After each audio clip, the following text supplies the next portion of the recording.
Un país con un déficit preocupante de infraestructura a lo largo de muchos años, intentando reponerse de eso, recontra vulnerable a cualquier evento climático que sale un poquitito de la curva. En el capítulo de hoy, frío extremo, cortes de gas, lo veíamos en Mar del Plata, que lentamente recupera el suministro, pero por ejemplo, Tucumán, ¿tiene gas o no? José Inesta, ¿cómo estás? Hola, ¿cómo estás vos? Las estaciones de servicio y algunas industrias definitivamente hace 2 días que no tienen gas.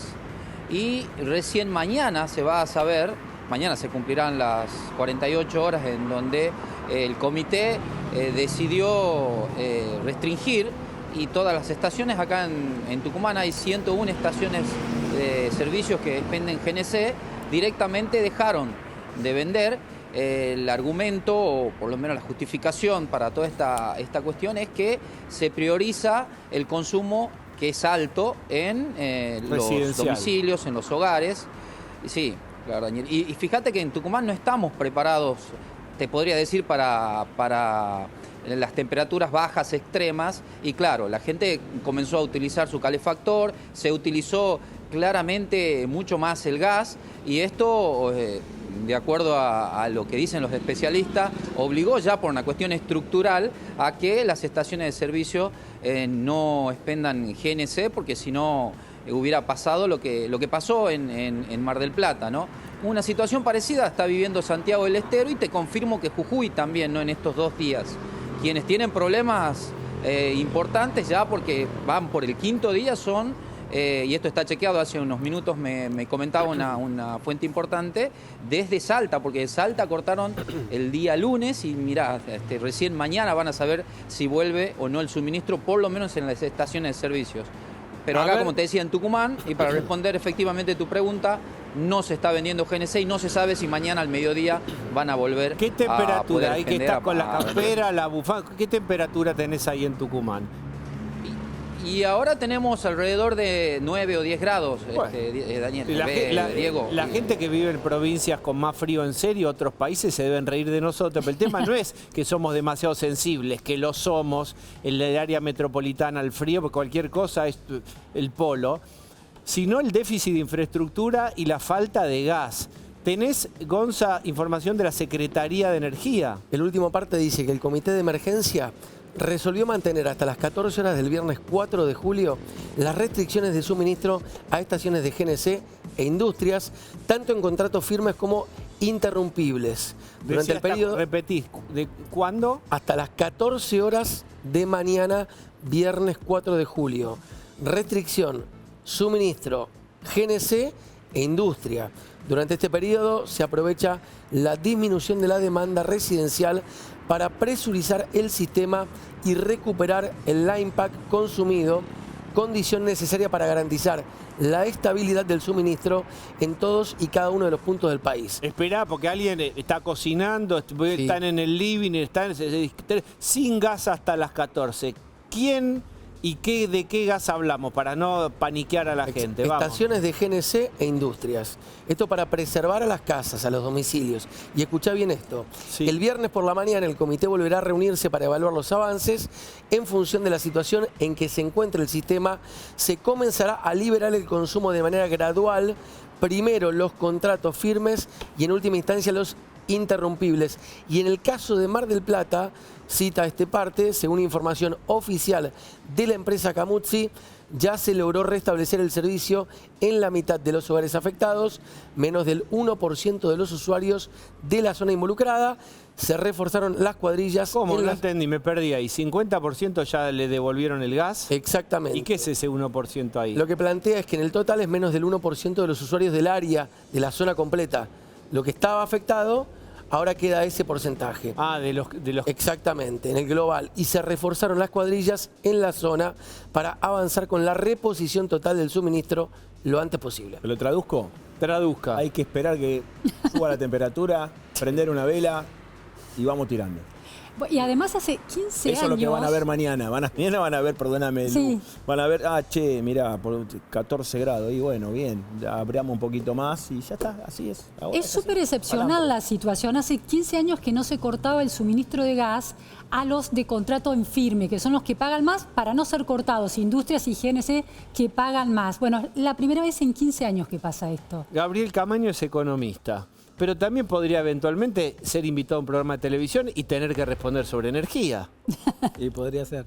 Adelante. Sí, se hacen las previsiones de lo que llaman los buques regasificadores. De hecho, estaba llegando, ya llegó un buque, tarda en conectar al gas y tiene que ir a la planta y se conecta a la red. Esas son las previsiones que generalmente se hacen. No sé cómo venían las previsiones este año y si le erraron o no. Lo sorprendió el bajo térmico, pero generalmente se hace la programación de los buques para que estas cuestiones no pasen. ¿Andás a pedir un barco más de gas licuado? No. Con mucho tiempo se pide los barcos. Se hace una programación de barcos. El año pasado también tuvimos un momento ¿A quién se le con los importa? buques, que se habían retrasado los buques, no sé si se acuerdan, pero ahí se interrumpieron los contratos interrumpibles, ¿no? Como decía. De la industria. Sí, más que De la algunas mayoría de los industrias. interrumpibles son más que nada es el GNC, son las estaciones de servicio de GNC. Eso es lo primero que se ve afectado. La industria generalmente tiene contratos permanentes, los que no deberían interrumpirse. Está Marcelo Elizondo también, que es experto en comercio internacional, pero sabe de esto.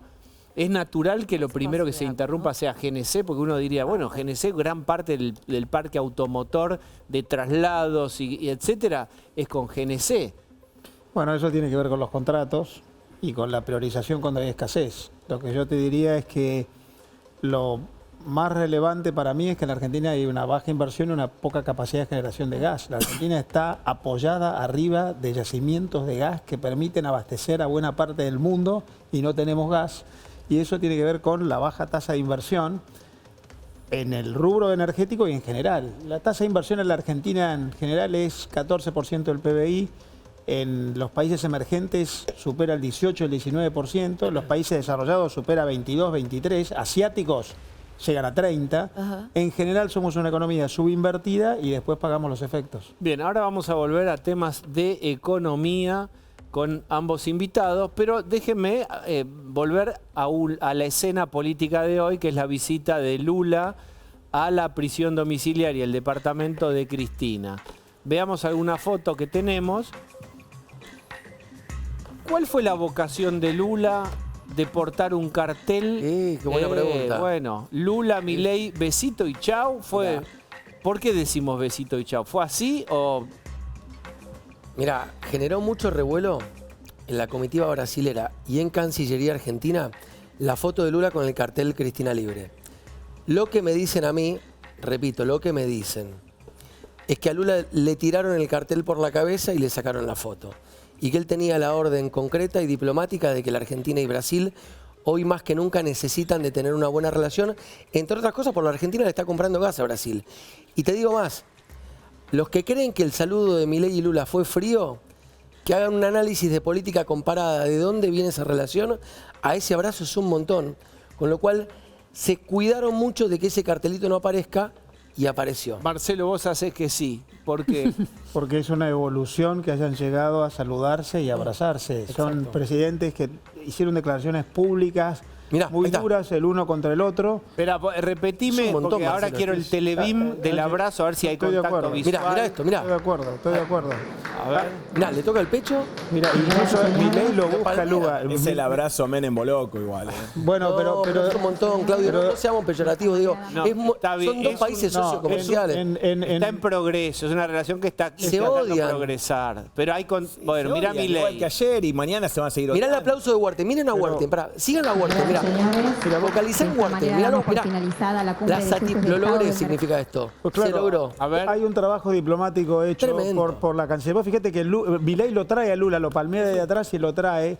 Milei lo abraza a Lula y eso en Y lo diplomacia muerte. signica un montón. Pero además Más después allá de de lo haberle que dicho personalmente zurdo, sientan entre ellos. comunista, ¿qué le había un dicho? montón. Hay una evolución en la relación entre los dos países que llega a ese vínculo personal que vale un montón. Después de dónde vienen, efectivamente, zurdo, comunista y un montón de otras cosas que Milei le dijo a Lula, llegar a este momento de saludo personal, políticamente significa mucho. Estas personas no se saludan por afinidad personal, se saludan por gestabilidad política. Bueno, eso significa que la relación diplomática entre los países se ha evolucionado un de los montón. estados, Está ¿no? Luciana Tadeo, que es corresponsal de CNN aquí en Argentina, ¿verdad? Sí, de CNN Brasil. Bien, sos brasileña, obviamente. ¿De qué Sí. parte de Brasil? Soy de São Paulo. Paulista, bien. ¿Qué versión a lo largo de todos los años de Lula pensás que visitó a Cristina hoy? Bueno, no estuvimos en la reunión para saber, ¿no? Y tampoco dio declaraciones después de este encuentro. Pero por lo que puso en sus redes sociales, lo que primoró fue una relación de amistad más que institucional. De hecho, él dice en este posteo que hace en redes sociales, informando sobre este encuentro con Cristina, que el vínculo de los dos va más allá del institucional. Y seguramente tiene un peso emocional para él por todo el tiempo que pasó en la cárcel, que considera que fue una prisión injusta y que lo impidió, ¿no?, de competir a la presidencia en aquel año de 2018. Bien, ahí están las fotos que divulga, por supuesto, la gente de Cristina Kirchner. Está con nosotros también Fernando Iglesias, es diputado, pero además preside la Comisión de Relaciones Exteriores de Diputados. Háblame de esa foto, Fernando. Yo estaba atrás de Mauro Vieira, ahí estaban de un lado el canciller Berten, del otro lado Mauro Vieira, que es el canciller de Brasil, un ex embajador brasilero acá en Buenos Aires. Veamos la foto a la que se refiere Fernando, es la foto, la institucional. La institucional, porque es que, perdóname que diga esto, pero a mí me parece que esa es la foto del día, porque ese fue terminó la presidencia argentina del Mercosur en 6 meses. Recuerdan que era peligro, iban a romper el Mercosur, Milei no sé qué iba a hacer. Bueno, lo amenazó hoy mismo, ¿no? No amenazó. Resultados excepcionales. Primero, flexibilización del comercio en el bloque, cosa que la Argentina venía persiguiendo hace mucho tiempo y también Uruguay. Segundo, acuerdo total de los 4 países a favor del acuerdo con la Unión Europea, un tema decisivo que va a cambiar el país si se aprueba. Se cerró el acuerdo con el EFTA, que son 4 países que tienen un promedio de PIB per cápita de $90.000, una extraordinaria oportunidad para la Argentina, y acuerdo en avanzar en la creación de una agencia contra el crimen organizado, una agencia del Mercosur que ayude a las policías a coordinar las acciones, porque claramente vos tenés el Comando Primero de la Capital, tenés el Comando Vermelho, entrando en nuestros países, tenemos que coordinar acciones para evitarlo. Me pareció 6 meses de un trabajo extraordinario, muy bien hecho también por el canciller. ¿Cómo está la imagen? Esa es la foto que a mí me parece importante. Es otra foto importante, ciertamente. Luciana, ¿cómo está Lula ahora a nivel imagen en Brasil, en este gobierno? No está muy bien. De hecho, su popularidad cayó entre las clases hasta 2 sueldos mínimos en Brasil. Y, ¿Cómo repetí eso? La población que gana hasta 2 sueldos mínimos.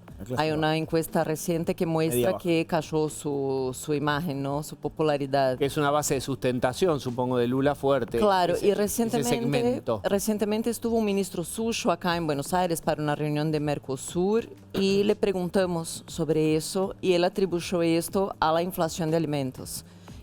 ¿Cuánto es la inflación mensual de Brasil? La inflación de Brasil, no sé cuánto estará ahora, perdón, es que yo cubro Argentina, tendría que averiguar el número actual. Claro, es que yo cubro Argentina y América Latina para ver. Mira, en abril la inflación anual, escuchen bien y córtense las venas. En abril anual fue de 5,53. ¿Anual? Claro. Anual. Esa es la inflación anual. A ver, Marcelo. La inflación anual de Brasil. Relativamente alta, te digo, para los últimos años. De hecho, Brasil subió la tasa de interés, el Banco Central, porque considera alta la tasa de inflación de entre el 5 y el 6% anual. Inflación de mayo, Ya se Brasil venía solo diciendo, mayo, 0,26%. Así es como está Lula hoy, con alguna dificultad. Está mal. Sí. Sí, está en dificultad por el tema de la inflación. Esto logró controlarse un poco en los últimos tiempos y ahora está en una crisis con el Congreso porque puso un decreto para aumentar un impuesto y el Congreso dijo que no. y ahora lo llevó a la Corte Suprema. O sea, no está en su mejor momento político. ¿Y el vínculo con Cristina Kirchner cómo le juega políticamente en Brasil? ¿Hay alguna repercusión? Mira, yo creo que de la misma forma que la ida de Milei para ver a Bolsonaro en la cumbre de la CEPAC el año pasado jugó a favor de Milei, o sea, juega a favor de sus apoyadores, de su base, principalmente la más militante, porque las clases más bajas que están preocupadas en comprar alimento, o sea, no les importa si viene a visitar a Cristina o no. Quiero saber, ¿cómo está el comercio entre Argentina y Brasil, más allá de la pirotecnia que había hace un par de meses o hace un tiempo entre Milei y Lula? ¿Cuál es el flujo, Marcelo? Brasil es el principal destino de las exportaciones argentinas en el mundo. Nosotros le vendemos unos 12.000 millones de dólares por año. ¿Qué se vende? ¿Autopartes, autos? El principal rubro son automóviles. Brasil tiene una cualidad, además de ser el principal destino de las exportaciones, duplica a los que vienen segundos en el ranking de destinos de exportaciones de la Argentina. Tenés 12.000 más o menos, depende del año, 11, 12 a Brasil, y segundos vienen China y Estados Unidos más o menos con 7.000. Pero además Brasil es el gran destino de las exportaciones industriales argentinas, porque a los demás países, la Argentina, sobre todo los asiáticos europeos, les vende productos de origen agropecuario. Claro. El principal rubro es automotores. Camiones, ¿no? Y autos. Y autos. Nosotros tenemos un régimen con Brasil de intercambio de autos que incluso compromete a las terminales a que en la medida que compran autos desde Brasil tienen que vender autos hacia Brasil, se llama Flex, y ese es el principal rubro. Casi el 40% del vínculo bilateral son autos. Y después hay mucho bien industrial, hay químicos, hay metalmecánica, hay autopartes, y algo de alimentos elaborados y granos, trigo. Trigo, más que nada. Exactamente. Plásticos y trigo. Pero Brasil es el principal destino, es un mercado muy importante en las exportaciones. Y tenemos déficit comercial con Brasil. A Brasil le compramos más que lo que le vendemos. Si le vendemos 12, le compramos 16.000 más o menos. ¿De qué? ¿Qué hay de Brasil? Parecido, le compramos bienes industriales, mucho insumo y bienes de capital, piezas y partes para el armado y reposición de máquinas para la producción, y mucho auto, porque el principal componente del vínculo bilateral es autos, que tiene un régimen bilateral Argentina-Brasil que incluso es anterior al Mercosur. Fernando Iglesias, vamos yendo y viniendo de los distintos temas que incluyen esta visita. Habló Grabois, lo mostramos hace un ratito, sobre la detención de Cristina, sobre la detención de esta directora del Ministerio de la Mujer de la Provincia de Buenos Aires. Habló, le puso un paraguas conceptual de terrorismo de estado de baja intensidad. ¿Escuchaste eso? Escuché, creo, se lo atribuyeron también a Cristina, lo repitió o algo así. Sí, claro. Bueno, lo dicen todo. El terrorismo de estado de alta intensidad era cuando asesinaban fiscales, ¿no? Ese era verdadero terrorismo de alta intensidad. Y que Grabois hable de terrorismo con la mentalidad setentista, ¿no? Porque yo lo único que le reconozco a Grabois y a todos ellos es que todavía ni han tomado las armas ni han pasado la clandestinidad, pero cuando vos escuchás ciertos discursos, como los que escuchamos ayer en la Cámara de Diputados, es una cosa realmente curiosa. El peronismo, las ideas que defienden son cada vez más parecidas al trotskismo.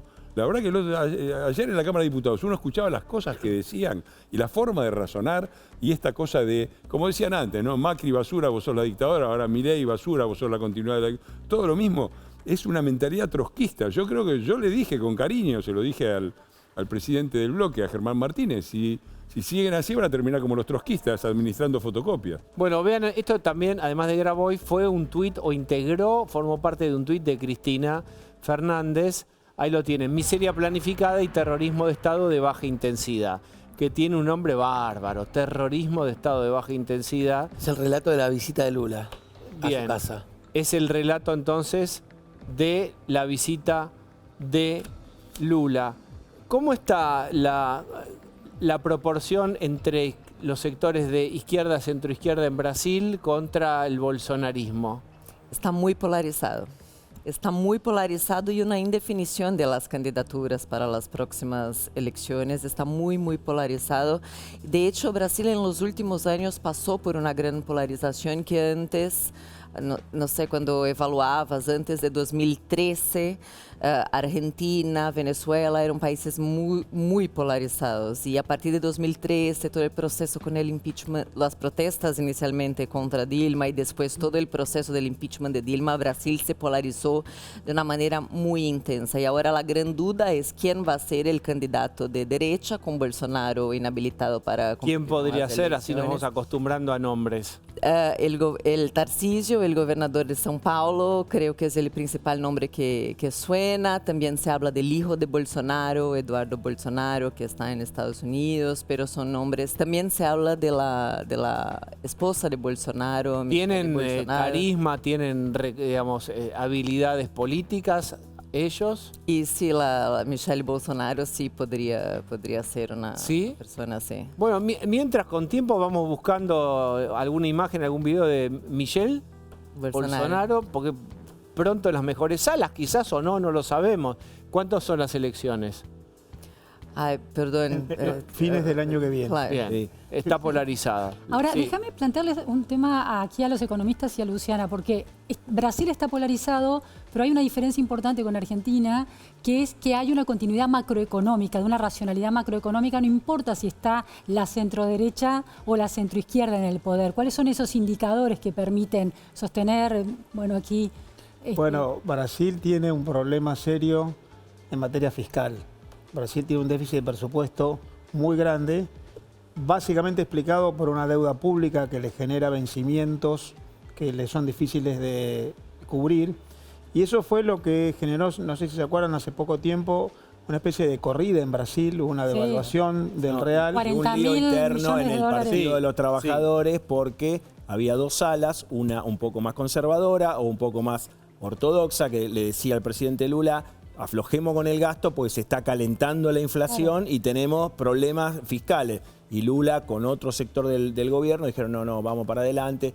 Plan platita, si querés, para que se entienda. Brasil tiene un déficit de presupuesto alto. La mayoría de la razón de ese déficit es la deuda pública.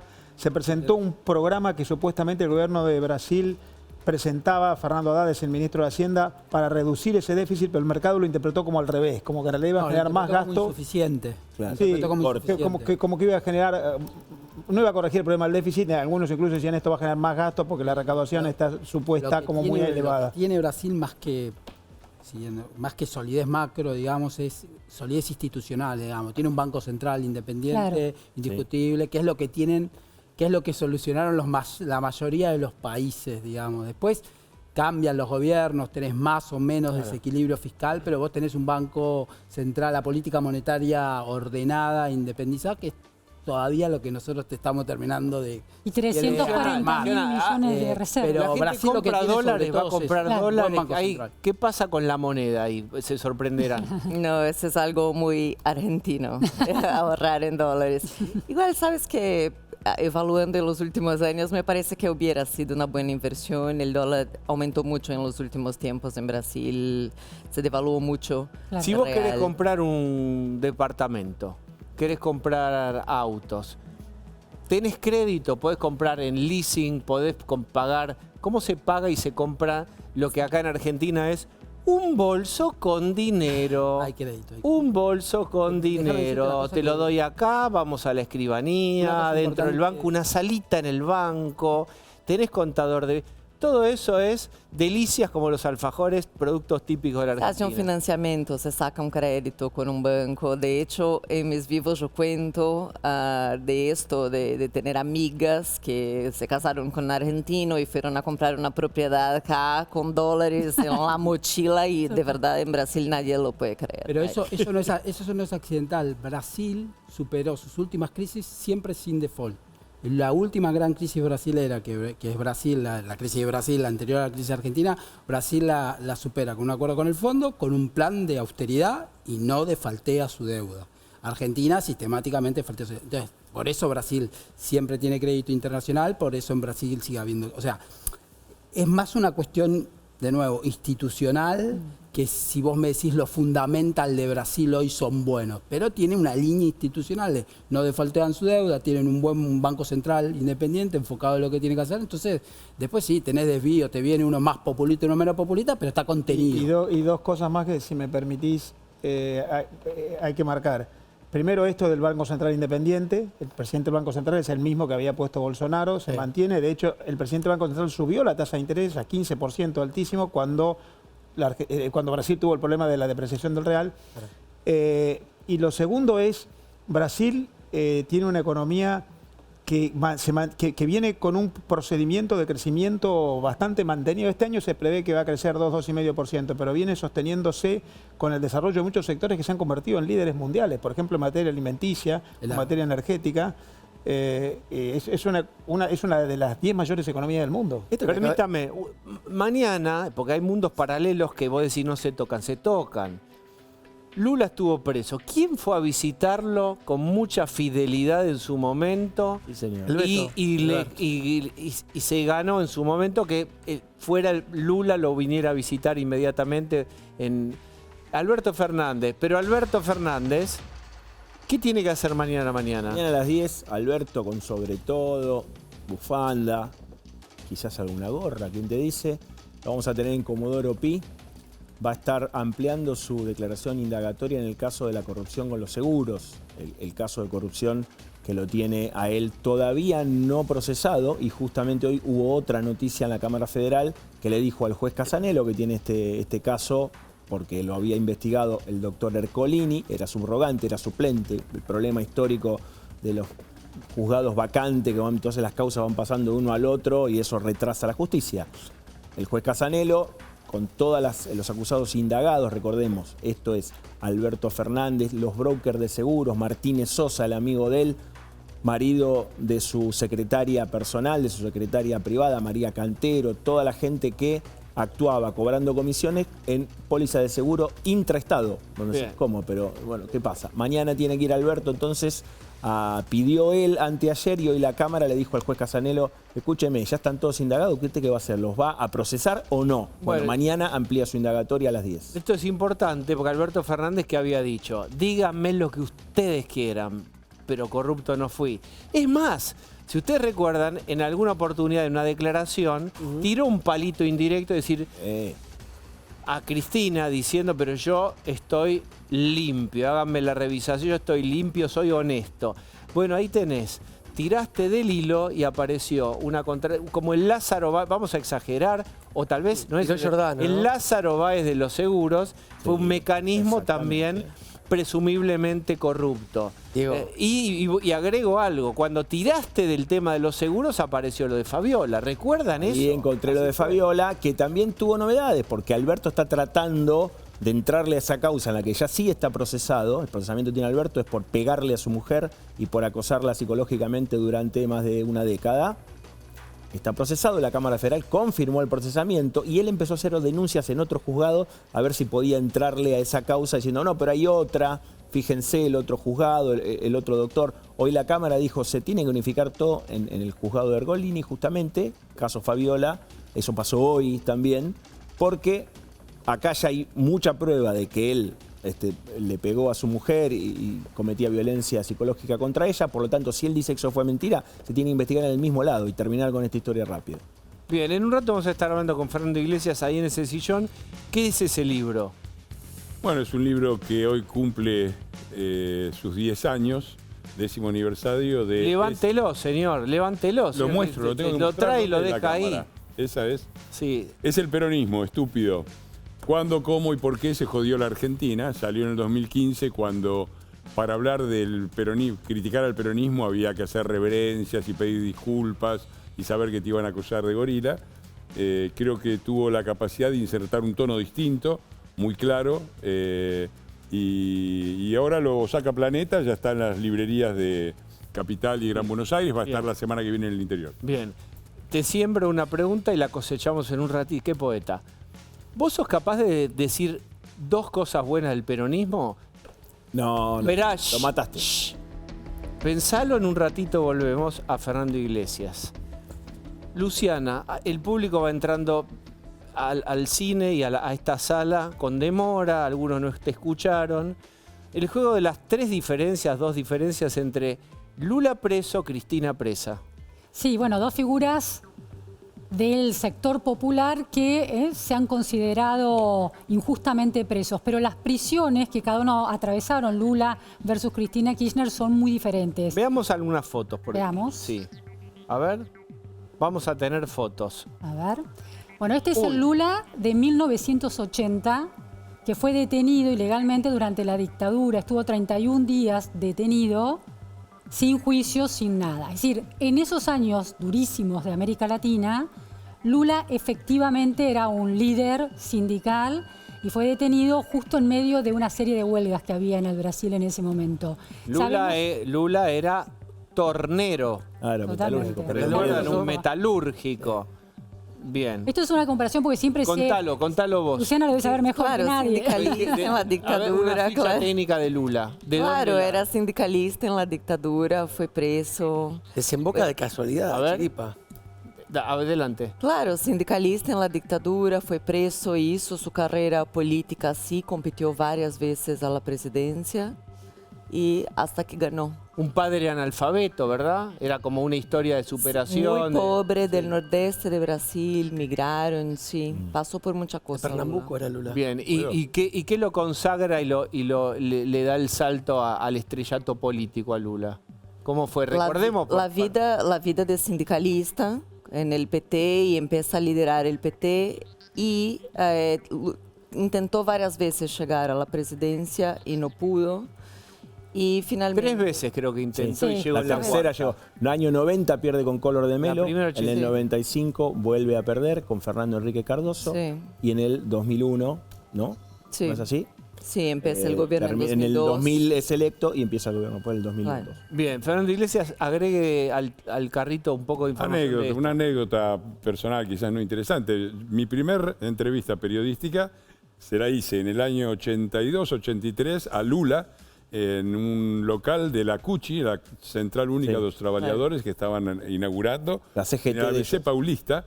Yo era un joven idealista, defensor de derechos humanos, estábamos preocupados, pensábamos que por ahí nos teníamos que rajar porque se volvía la dictadura y pensábamos que en Brasil nos podían dar una mano. Lo fui a ver por eso y le hice una entrevista para una revista que sacábamos.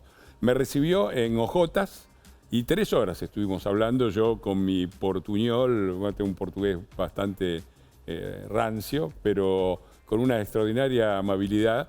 Y después ese hombre terminó siendo lo que fue, ¿no? También es cierto que yo creo que fue una gran desilusión política, no Lula específicamente, sino el PT. Cuando vos visitabas al PT en aquella época, tenían unos cuadros políticos interesantísimos, de un altísimo nivel. Era como la SPD alemana, la socialdemocracia alemana en Brasil. Y uno decía, bueno, un partido modernizador, con cuadros bien preparados, decidido acabar con la corrupción. Estos van a cambiar el Brasil, cambiando Brasil, cambia toda Sudamérica. La verdad es que no fue por ese lado y ha sido una gran desilusión, creo, para todos los que confiábamos en que el PT iba a poder hacer algo diferente con el Brasil. Algunas cosas le salieron, pero ni la corrupción, un problema central que tuvieron. ¿Bajó la pobreza? Le pregunto esto a Luciana. Sí, en los primeros gobiernos de Lula, sí. De hecho, llevó luz a lugares en que no había. Hizo una gran transformación social, principalmente con los programas sociales, Bolsa Familia, Bolsa Escuela. Comisero. ¿Y qué pasó? De hecho, Bolsonaro lo que la continúa. asignación universal por hijo es inspirada, ¿no? En esos programas de Lula, el programa Hambrecero, claro, que tuvo las iniciativas y hizo una gran transformación social en Brasil. ¿Y qué pasó después que apareció Bolsonaro y le ganó? Pero Bolsonaro continúa los planes Lula. sociales de Lula. Bolsa Familia lo continúa. En realidad, el Familia, populismo claro. tiene Sí, una sí. primera fase expansiva, Néstor, y después va decayendo, ¿no? Después de Néstor vino Cristina, después vino el segundo de Cristina, después vino Alberto. A Lula pasó lo mismo. Terminaron en Dilma y en un ajuste que lo terminó haciendo Temer. Bueno, Pero hubo a ver, escándalos así se de lo- corrupción en el medio, ¿no? Hubo escándalos de corrupción Claro. en el Se medio. la- Díganselo en la cara, a ver, permítame. Dale. ¿Qué pasó? Yo no hago nada hasta que nos... ¡Aló! Boa noite. Boa noite. Boa noite. Meu Boa amigo noite. Guilherme, esto é gelatina. Você Chi è? Pedrinho Rosenblatt, o novio do Lali Espósito? Este é o canal Blender. No, ella es la china. Com quem no. caralho estou No falando? es now, no es now. No, bueno. Eu le pedi a minha Elizabeth, gente de le escribe prensa que não me Elizabeth. haga falar com médios de direita, fascistas, cúmplices do lawfare de minha amiga Cristina Lissa Fernando do Kirchner. Me encantou estoy viendo el juntar com balcón. Cristina. Me faltou bilheteira depois, pero não importa. Bueno, ¿qué tal? ¿Le sirvieron algo de beber? ¿Cómo fue Eu queria eso? levar uma caja do tortita de garotos, ricota. garotos do regalo, pero me dijo, no, Lula, que se como muitos garotos, me ajusta a tobicheira. Ay, basta, córtela. Estou impuso crueldade em Milei. É a crueldade que impõe Milei. Apenas piso suelo argentino. Sinto que tem crueldade. Culpa do Milei, fascista Milei e sua irmã Canigia, não? É muito parecida do Canigia. ¿Cómo les duele? ¿Cómo les duele el gol de Canilla? No cicatriza eso, no cicatriza, ¿no? Vai embora. Lá tem adentro fiscal Luciani que queria impedir que eu visitara a minha amiga. Lero, lero, fiscal Luciani. Me encantou ir a San José 1111. Havia que fazer um departamento mais grande para peronistas condenados. Pronto vai estar Albertinho, creio. Por que não hacer um condomínio? Todos Claro. juntos. Todos juntos aí, assim. Me ahorro visita. Vou a um lugar, estão todos juntos aí. E você, Dieguinho, recuerda. ¿Cómo se llamaría? Altos Chor. ¿Cómo se llamaría el edificio? Não, não me gusta isso. Muito agressivo. Muito agressivo. Altos. Bien. Você é Adelante. amigo do Bolsonaro, que dizia Lula ladrão. Muito agressivo, Diego. Você. No sea tan sensible, que hay cosas peores en la vida. Pero recuerda a Xuxa, 90s, que dizia a direção do Telefé, Pavão, dos 444. Sim. Agora, Cristina disse San José 111. Sí. Mandá Todo tus vuelve. cartitas a San José 111. Ela vai volver, ela. Pátria ou morte. Já dijo Fuera Loretta Servini. Presca, do América Latina. Viva o Mercosul de los Trabalhadores. Quiera ou não quiera Carinha Milei. O Mercosul vive. O Grupo de Puebla vive. O Carlos Vives. Vivimos tempo do cura El grupo total. de Puebla es un grupo terapéutico. Es una cosa. Juntamos a hacer terapia do grupo. Son Simon y Garfunkel de la política. Es una cosa de. Todo El atrás a Buenaví 50 es un años. Buenavista Social Club, Claro. pero que todavía no tiene un productor que lo haga triunfar. É um otra vez. remanso em tempos de crueldade. Porque vivimos loucura total. Trump le tira bombas a Irán, Rusia le tira drones a Ucrânia, el polaco le tira tiros a Ingrid Grut, que en la mesa de Juana Viale. Já não é respeito por nada. Nada. Por isso, eu, como o viejo lobo do mar, aprendi a não querer saber nada com a direita. Não me importa se são de ultradireita extremista como o Gordodano, de direita tibia como Mário Vidal. Que prolijinho, ¿Qué le Maurício, parece, que linda Luciano? direita globalista, de buenos modales tem. Pero quando os papas queman, são todos ajustadores de ultradireita. ¿Cómo le fue con Milei? ¿Podemos poner el abrazo? Se tocaron. Frialdade. Bueno, a ver, Frialdade. vamos a hacer el telebim. Libertar Cristina. Libertar José López. Libertar José Julián López, y sí, Caca. claro. Nadie le pide. No se arroje Exacto. sobre la granada. Mire, no se arroje sobre la granada, ¿eh? A ver. Nosotros buscamos ponerle fin a lo que consideramos una inercia destructiva. Se hacen los campos del libre mercado y han suspendido expendios de GNC en varias provincias y le echan la culpa al frío. ¿En qué se pensaba que estaba gobernando? Pipa, Salvador de Bahía. Tienes razón. La Patagonia Lula, en eso. hace frío, mira vos. Chocolate por la razón. noticia. Quiero saber Inútiles. esto. Quiero saber esto con los economistas de la mesa. ¿Tuvimos que pedirle de emergencia gas a Brasil algo? No. Esa es la programación de barcos. Hay que ver si la programación se adecuó al pico de frío que hubo, no, que tan previsto estaba, pero se le compran los barcos de gas a Brasil. Eso Pero es la Brasil que programación. también tiene barcos de gas para darnos, Brasil. Sí, eso se le Nos compra a daría Brasil los un barcos. barquito más, un barquito más. Pero es una programación, no es que se lo País compran mais un día grande para do el otro. mundo, pinta campeão. Me parece que o mercado lo escuchó a Totinho Caputo y salió a comprar verdes. Ojinho, Milei. Tampoco dejes que el dólar se vaya al techo de banda que pierdo turistas en Floripa, en Río de Janeiro. Claro. Bien. Así Bueno, está bom. muchísimas gracias. vai embora. Vai Lula, em português, Lula Luciana? Vai, saluda, presidente. saluda a minha amiga Cristina. Liberdade para Cristina. Que esa nata que nos hicieron liber- comer con el papelito, no, liberdade era do- un accidente que no liberdade sabía. ¿A dónde? Não me censure. Liberdade do funcionário tiracaca. Quando la liberen, la vou invitar a Bucios a tomar caipirinha. Muy bien. Está muy bien. Gracias. Bien. Un poquito más de información, entonces vamos a recordar la detención de Lula por una celda a 15 metros cuadrados, ¿verdad? Sí, la detención de Lula fue diametralmente opuesta a la de Cristina Kirchner. Fue efectivamente en una celda de 15 metros No cuadrados. la de la dictadura, perdón, ya la No, de ahora. Sí, estamos hablando La de la de- última, sí, la que por las causas de corrupción. ¿Cómo está el juez Moro hoy, reputacionalmente? Después que fue ministro de Bolsonaro, o sea, se lo vio, no se lo vio con mucha parcialidad, con mucha imparcialidad, ¿no? Hubo muchos cuestionamientos a eso sobre cómo era su capacidad de... Bueno, porque después se volvió ministro, ¿no? Un poco complicado. Pero sí, tiene sus seguidores todavía, tiene gente que lo apoya todavía. Bien. Mientras tanto, Camaño, ¿a qué debemos atribuir este salto del dólar? Está dentro de la banda, lo que querramos, pero quietito dólar siempre es más cómodo. ¿A qué debemos atribuir? A ver, varias cosas. Esta fue la semana después del pago de aguinaldo, se sabía que iba a haber más demanda.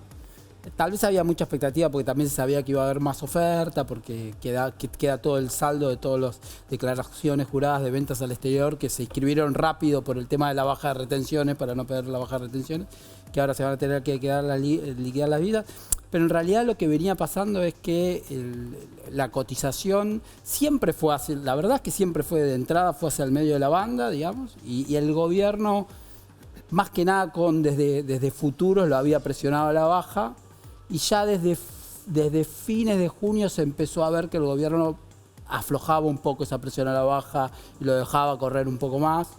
Se venía acumulando presión, de hecho, incluso, por ejemplo, Cavallo escribió últimamente sobre eso. Eso se venía viendo en la tasa de interés. La tasa de interés viene subiendo hace ya más de un mes, ya por la fecha que estábamos volviendo a tasas mensuales del 3%, digamos, en pesos. Estábamos viendo a los SER en 12% anual, tasa real de 12% anual. Eso ya estaba impactando en la economía real y pareciera que el gobierno aflojó un poco la pata, digamos, sobre el tipo de cambio para que afloje también un poco la tasa de interés, digamos. Estamos en ese juego de contrapesos entre... Si piso mucho el tipo de cambio, me ajusta la tasa. Si me ajusta la tasa, se me frena la actividad. Bueno, afloja un poquito, levantarle un poco la pata de encima del tipo de cambio, dejarlo correr un poquito, así afloja un poco la tasa y no se pincha tanto la actividad. Están intentando hacer ese equilibrio. Marcelo, el tema de la acusación del kirchnerismo es, esto es Martínez de Oz, esto es fin de la etapa de Cavallo, como augurando un final no feliz. Lo dijo Cristina, esto no termina bien. ¿Cuánto se abrieron las importaciones comparativamente al fantasma que instala un poco Cristina y algunos kirchneristas sobre Martínez de Oz y la aniquilación de industricidio, todas esas palabras que conocemos? Creo que la situación es sustancialmente diferente. En primer lugar, en lo que va del año, las importaciones crecen 34%. Es un crecimiento muy grande, pero vienen de años de represión importadora. En la Argentina había un montón de obstáculos para la importación. Cuando la economía crece, como está creciendo este año, se estima que en el año va a crecer 5,5%, en los primeros meses del año creció por encima de ese ratio. Cuando la economía crece, las importaciones crecen, porque la economía requiere máquinas, bienes intermedios, insumos, tecnología. Entonces, entre salir de la represión económica, economía que se recupera, y el tipo de cambio que favorece la importación, eliminación de regulaciones, eso ha permitido que crezcan las importaciones. Ahora, las importaciones, Diego, vienen de niveles bajísimos. La Argentina tiene niveles de importación en relación al PBI que son de los más bajos del mundo. Por lo tanto, no deberíamos extrañarnos que si se eliminan regulaciones, crece la economía, se estabiliza, las importaciones van a crecer. No tiene nada que ver con el escenario de Martínez de Oz, porque además acá vos tenés efectivamente ahora un problema de que la Argentina está cara en dólares, pero tenés superávit de presupuesto, tenés un programa de estabilización sólido.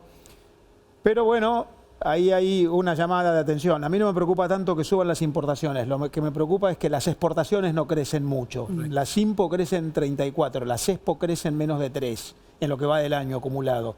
Me preocupa más que no crezcan más las EXPO para generar dólares que el crecimiento de ¿Por las qué IMPO. no crecen? Bueno, porque hay problemas de competitividad, porque... ¿Qué es eso? ¿Qué es problemas de competitividad Bueno, en términos...? Hay varias cosas ahí. Primero, que la Argentina está cara en dólares. Segundo, que los precios internacionales en el mundo no están en un buen año. Nosotros vendemos muchos productos que son commodities, que se someten mucho a precios internacionales y este año los precios no están buenos. Tercero, que la Argentina tiene problemas estructurales que para mejorar la capacidad exportadora van a requerir mucho tiempo. Necesitas más inversión, necesitas más empresas exportadoras. Exportar requiere tener empresas con capacidad internacional. Nosotros tenemos muy pocas. Tenemos apenas 15 empresas que exportan $1.000 millones por año. Tenemos apenas 70 empresas que exportan $100 millones por año. Bueno, recuperar capacidad exportadora, pues tenemos muchas empresas que exportan muy poquito, requiere inversión, vinculación internacional, inserción en cadenas de valor, y eso es no solamente cambios en las políticas del gobierno, también cambios en las estrategias de las empresas que tienen que ir reaccionando al programa de estabilización, de regulación. Necesitas que esos sectores sean rentables, digamos, que realmente sean rentables, y ese es lo que el gobierno tiene que ecualizar ahí, probablemente no lo haga ahora, pues por ejemplo nosotros estamos teniendo problemas de rentabilidad en soja y en trigo. Si vos me decís que Argentina tiene problemas de rentabilidad en soja y trigo, bueno, ya estamos hablando de serio, digamos, que tenemos. Nosotros necesitamos que los sectores transables sean rentables, que son los que producen divisas, y son los que generan divisas. Si vos tenés rentabilidad en los sectores transables, la inversión va a los transables, ¿qué te importa si tenés déficit de cuenta corriente? Si el déficit de cuenta corriente te lo explica la inversión en esos sectores. Hoy no tenemos esa situación. Luciana, quiero agradecerte, sé que estás desde muy temprano cubriendo Lula. ¿Hace cuánto estás en Argentina? Como 13 años en Argentina. 13 años. Sí. ¿Vos podrías contarnos algo que te sigue llamando la atención, para bien o para mal, de Argentina? A ver, ¿en qué En lo que aspecto? sea, puede ser gastronómico, cultural, político, lo que sea, que todavía Económico. decís, no me acostumbro, voy 13 años y esto es raro para mí. ¿Para bien o para mal? No va a ser muy popular mi respuesta. Jugate. Muy bien. Me gusta eso. Las expresiones racistas, que Ay, siento mira. que están muy incorporadas en el idioma y que ustedes no se dan cuenta. ¿Cuáles? Trabajo en negro. Claro. Qué sé yo, quilombo. Quilombo es una palabra que el origen eran las comunidades para donde huían los esclavos durante la esclavitud, y esas comunidades se volvían quilombos, eran las comunidades. Y acá, por alguna razón, todos los argentinos creen que el origen es burdel, pero el origen real es de la esclavitud. ¿Y vos lo ves que es con intención de menospreciar o discriminar, o que no se sabe bien? No, y es creo un que uso? que no se conoce. Porque acá se dice negro, negrito, también hay toda una Claro. discusión de Sí. casi cariñoso, como se le dice ruso, como... Sí, pero también hay el uso del negro peyorativamente como si fuera pobre, ¿no? Esos negros, o sea, hay un uso muy racista de la palabra, que por ahí para el brasileño llega y quiere incorporarse, quiere adaptarse, y el uso de la palabra quilombo es un poco agresivo para nosotros, como sinónimo de confusión, porque aprendemos en la escuela que era un sinónimo de resistencia, de la dictadura. Es súper interesante, eso Muy no teníamos, pensamos que quilombo venía de otro lugar. Claro. Gracias por haber venido. A Me disposición. permiten, voy a charlar con Fernando Iglesias, que prometió dar una respuesta en vivo, en instantes, 10:39. Fernando Iglesias le reconoce 2 méritos al peronismo. A grabar. ¿Qué haces? Bueno, ¿Todo bien? muy bien. Bien. Bueno, sí. Yo creo que una de las cosas que el libro tiene es que desmiente muchas ideas y las da vuelta. Una idea era que el peronismo fue el fruto de un país en crisis, empobrecido. Este libro sostiene lo contrario. El peronismo fue la expresión de un país pujante, cuya industria crecía en los primeros años del siglo, de 1900 a 1945. La industria argentina creció al 5,5% promedio anual. Con Perón bajó al 4,6%. Así que fundador de la industria argentina. Pero lo que yo digo y yo me crié en Avellaneda y conozco la historia, no había nacido, pero la conozco por mis abuelos y mis padres. El peronismo no fue la expresión de un país en crisis y pobre. El peronismo fue la expresión de un país que venía creciendo. Desde la salida de la crisis del 30 y del 33 para adelante, la Argentina venía creciendo permanentemente y fue la expresión de un deseo legítimo de los trabajadores, del pueblo argentino, de ir por más. Que estaban bien, habían mejorado y eso los llevó a pedir más derechos, más reconocimiento. Y ahí hay algo que yo le reconozco al peronismo, aunque también en esto... Ahí está, se viene, ¿eh? Aquel grafo es 2 méritos del peronismo. Ahí va el primero.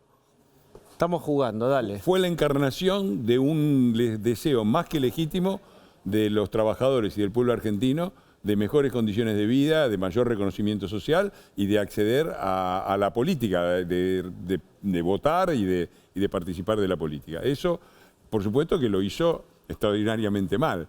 Pero también dejó otra cosa que es muy característico de la sociedad argentina y muy loable, que es una sociedad muy horizontal.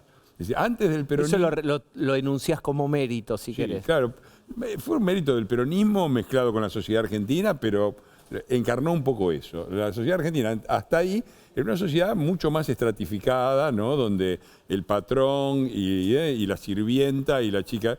El peronismo rompió con todo eso y Argentina es uno de los países más democráticos del mundo. Más horizontales. Vos vas, y sí, horizontal, vos te vas, el tipo que te carga el tanque de nafta, te trata de igual a igual. No pasa en todo el mundo así. Yo cuando... Power distance se llama. Hay un concepto que es eso, que es...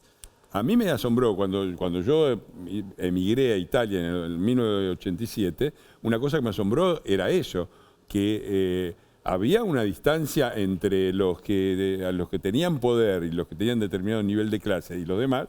Había una cosa de respeto, de reverencia y de temor, y eso en la Argentina no existe. A veces nos pasamos de rosca, ¿no? También, pero creo que eso sí hay que reconocérselo al peronismo. Y la obra pública en la provincia de Buenos Aires, que fue obra de mercante.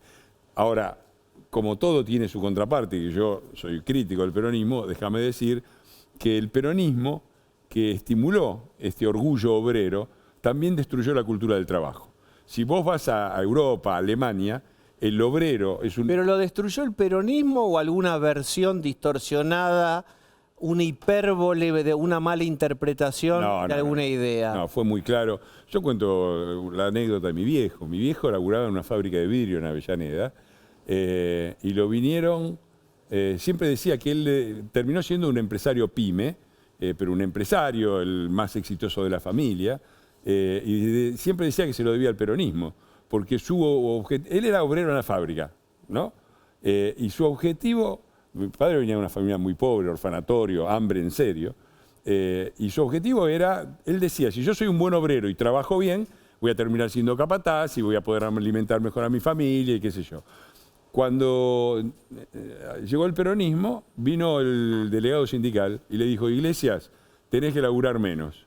Mi hijo le dijo, mira, yo no hago nada especial, simplemente dice, tenés que laburar menos porque la patronal te está tomando los tiempos a vos de producción y quieren que todos hagamos lo mismo. Claro, todos los demás iban a fumar al baño, de acá, y mi viejo se dio cuenta de que o lo iban a cagar a trompadas o no iba a tener la oportunidad de ascenso social.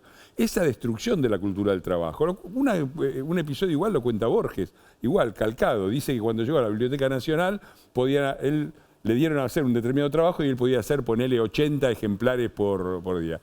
Y que vinieron los demás y le dijeron, no, Borges, antes no se decía así, pero no me quemes. Algo así. No me quemes. Le dijeron. Vos haces 80, me obligás a mí que hago 20. Y le dijeron, tenés que hacer la mitad. Y Borges dijo, bueno, más sí, y empezó a hacer la mitad. Pero ese es el peronismo. Sí.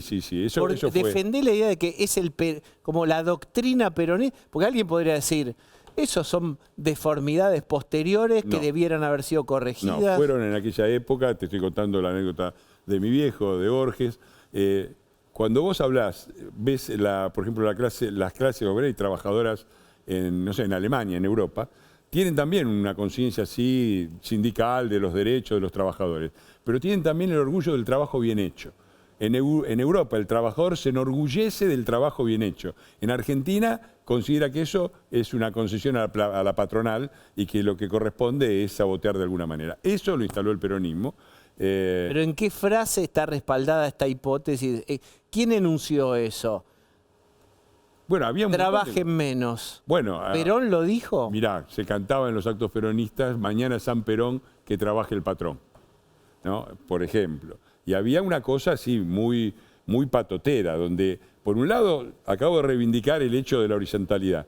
Por el otro lado, había una cosa donde los delegados sindicales directamente, durante el peronismo, patoteaban a la patronal y los arrinconaban. Eso se vio también durante el kirchnerismo, ¿no? Y se recicló. Yo creo que eso fue un daño enorme que se le hizo a la Argentina, porque después están las cifras para mostrarlo, ¿no? Pero pará, decime breve. Sí.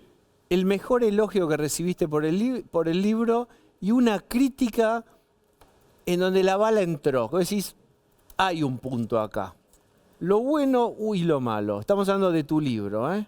Sí. El elogio mayor fue que el libro fue el bestseller del año, vendió prácticamente 100.000 ejemplares, causó un impacto muy fuerte e instaló una forma diferente de hablar del peronismo, o por lo menos ayudó a instalarla. Yo creo que tuvo un gran mérito. Antes había que pedir disculpas si se los criticaba, había que decir el peronismo hizo muy bien muchas cosas, pero esta chiquitita, acá claramente dice el peronismo es el que arruinó el país. Y mucha gente, el mejor elogio fue que yo lo fui presentando por todo el interior, por las ciudades más importantes, y siempre venía gente a agradecerme por los mayores, me decían, por fin alguien cuenta lo que yo viví. Y los menores decían, por fin alguien cuenta lo que vivió mi papá y me contó.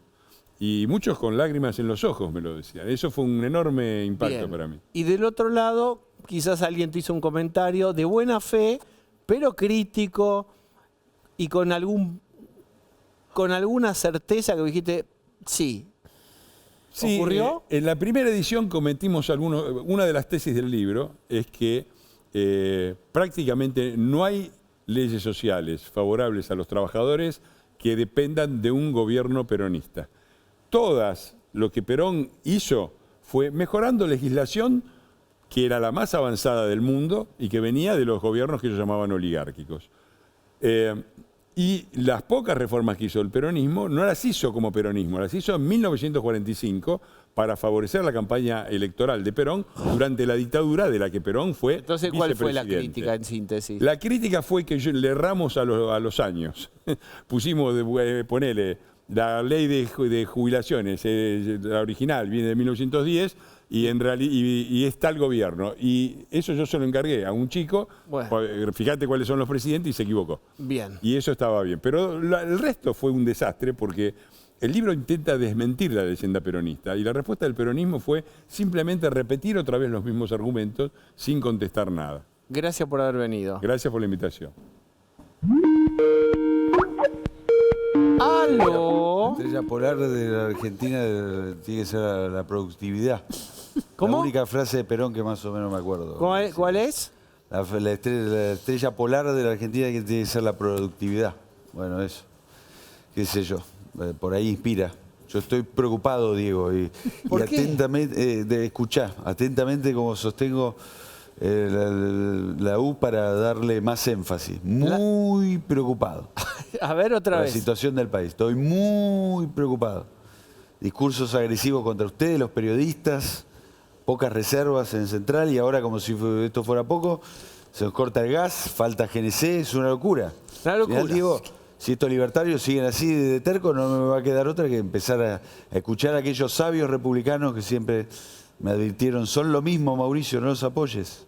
Son iguales Va a haber que calzarse la Uniclo otra vez, reclutarlo a Pichetto y salir a timbrear. Salir a timbrear, sí. No sé si lo tengo a Ritondo, porque va y viene, así que... Yo no doy garantía ya está. Pero todavía no quiero llegar tan lejos, porque ante todo soy responsable. Un poquito. ¿Dónde es pasajero en tránsito? Iglesia, ¿qué pasajero en tránsito, Ritondo? ¿En qué aeropuerto está allá?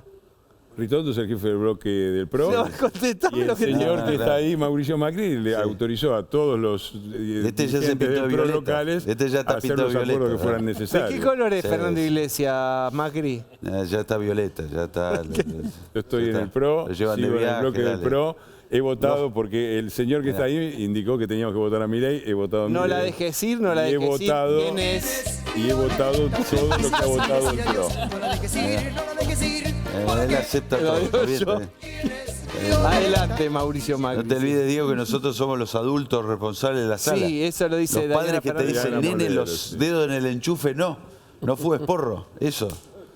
Va a Milei y mete los dedos. Completamente irracional. A veces pienso que este país de termos nunca estuvo a la altura del PRO.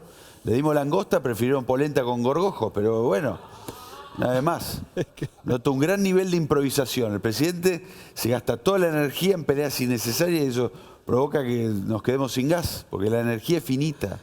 Y mi gobierno, aquella dorada primavera, donde estuvo Aranguren, y que ustedes ahí en TN mostraban, uy, mirá, el comercio tiene que pagar 2.000 pesos de luz, y hacían unos móviles ahí con librerías que cerraban, y ustedes daban manija.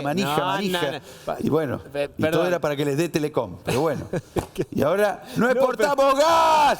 ¡No exportamos gas! Aranguren, no la canasta básica. Aranguren. No eliminan el impuesto al salió cheque. inyectado por no sus sean tibios. socios de Cambiemos, sus socios bajen la soberbia. radicales. Yo paralizaron la obra pública. Me explota el celular de amigos que me dicen, ¿y para cuándo está la mía? Y pasaron del para qué al para cuándo. Yo no sé qué decirles, la verdad. Ni una hidrovía, no digo. Me hicieron quedar como la mora, como dice Mazorrigueta. ¿A usted le parece de estrato? Ni una milanesa al horno me dan. No, ahora come Luis Juez, porque le cuenta 2 chistes al presidente y va más seguido. Entendible. No hay entraña, ya no hay ninguna claro. Bueno. Pasamos de un extremo en el que todo debía ser estatal a este que el Estado se borra. Se levanta de la mesa y se va y tiran del mantel. ¿Qué te cree quién va a hacer la ruta? ¿Berti Venegas Lynch? Por favor. Bueno, es increíble. Ya volverá en algún momento que le suena el teléfono y dicen, hola, ¿pero están seguros de que le ganan al kirchnerismo a la provincia sin nuestro apoyo? Miren que el tercer cordón es bravo, ¿eh? Cucalandia es eso. No sea cosa que lo emboquen los cae el domingo de la selección, el lunes Rigo País sube, bandera de amor. Bueno, Mauricio, gracias. Bueno, un gran abrazo y me apoyo al gobernador Puyaro en su lucha contra Mercado Libre. Galperín medio que se está pasando de vivo. Yo lo respeto y reconozco mérito como empresario, pero como bien dice María Eugenia, no todo vale, ¿eh? No es lo mismo libertad que libertinaje. Poniendo esta braganza. Ahí está. Bueno, ingresos brutos. Sí. Gran abrazo. Gracias. Digo. Vamos, ¿qué hacemos? Nosotros ¿Ves que no te agredo yo? Es verdad, es verdad. Bueno, bien, ahora es tarde, a comerla. Vamos a hacer una tanda y nosotros seguimos entonces con no sé qué. Vamos, adelante.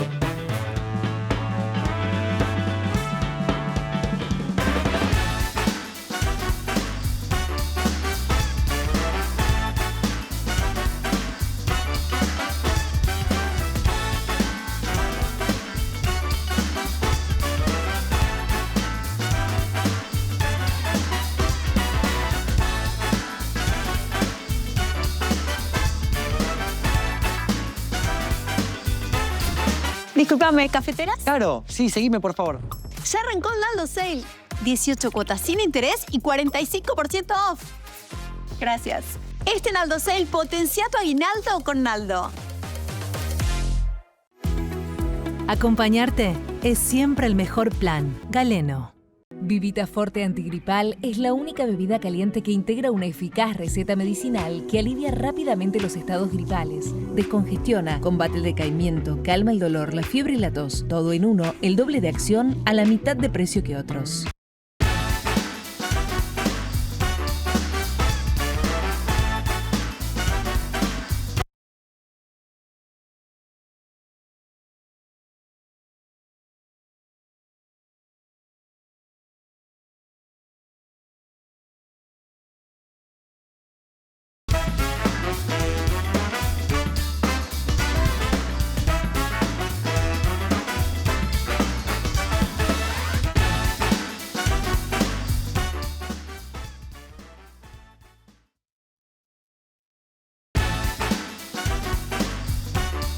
Muy bien, gracias por acompañarnos. Ahora, Darío Lopreite. Hasta mañana.